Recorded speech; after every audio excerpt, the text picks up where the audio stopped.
প্রিয় বন্ধুরা নমস্কার। আজকে আমি আপনাদের মা সরস্বতীর অবতরণের গল্প শোনাবো। বন্ধুরা, আপনারা সবাই জানেন বসন্ত পঞ্চমীর উৎসব সামনেই আসছে।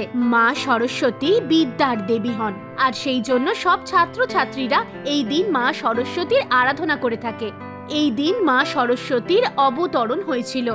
সৃষ্টির নির্মাণের সময় ভগবান বিষ্ণুর নির্দেশ মতো ব্রহ্মা ভগবান পৃথিবী লোকে মনুষ্য জাতির রচনা করেছিলেন।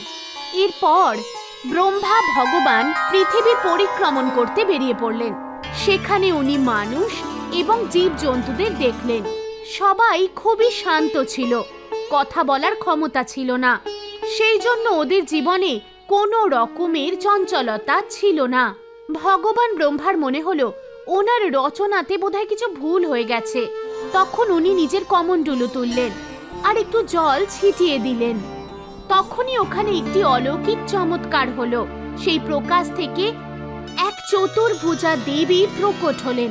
দেবীর এক হাতে বীণা ছিল, অন্য হাতে উনি আশীর্বাদ করছিলেন, তৃতীয় হাতে পুস্তক আর চতুর্থ হাতে মালা ছিল।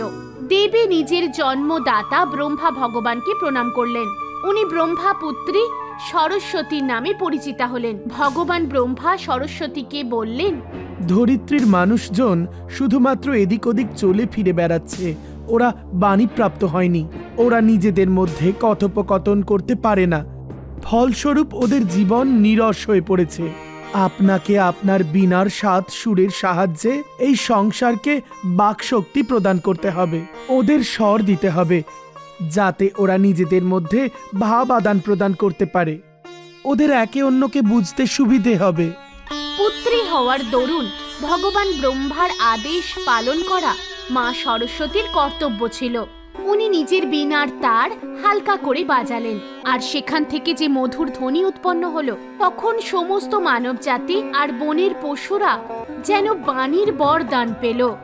সবাই কথা বলে উঠল। বীণার বাণী সবাইকে মুখর করে তুলেছিল। এমনকি নদী, ঝর্ণা সব কলকল আওয়াজে বইতে শুরু করলো। হাওয়াও শনশন আওয়াজ করে বইতে শুরু করলো। বাতাবরণে যেন চারিদিকে মধুর সঙ্গীত ধ্বনিত হতে থাকলো। এতদিনের নিস্তব্ধতা যেন শেষ হলো। তবে থেকে সবাই বিদ্যা, জ্ঞান আর সঙ্গীতের দেবী রূপে মা সরস্বতীর পূজা আদি করতে শুরু করলেন। বসন্ত পঞ্চমী সরস্বতী মায়ের জন্ম উৎসব রূপে পালন করা হয়। সমস্ত সৃষ্টিকে স্বর প্রদানকারী মা সরস্বতীর আরাধনা দেবতা, অসুর সবাই করেন। মাঘ মাসের পঞ্চমীর দিন সবাই নিজের বাড়িতে মা সরস্বতীর মূর্তি নিয়ে আসে। একটা চৌকিতে হলুদ কাপড় বিছিয়ে মা সরস্বতীর মূর্তির স্থাপন করা হয়। এরপর দেবীকে দুধ এবং গঙ্গা জল দিয়ে স্নান করিয়ে দেওয়া হয়। এরপর ওনাকে শৃঙ্গারের বস্তু অর্পণ করা হয়। ওনাকে সিঁদুর দেওয়া হয়। মায়ের চরণে আবির দিয়ে ওনাকে হলুদ অথবা সাদা বস্ত্র পরানো হয়। দেবীকে প্রসাদ আর হলুদ ফুল দিয়ে আরতি করা হয়। কেউ কেউ খিচুড়ি তৈরি করেও ভগবানকে ভোগ দেয়। বিকেলে মাকে ক্ষীরের ভোগ দেওয়া হয়।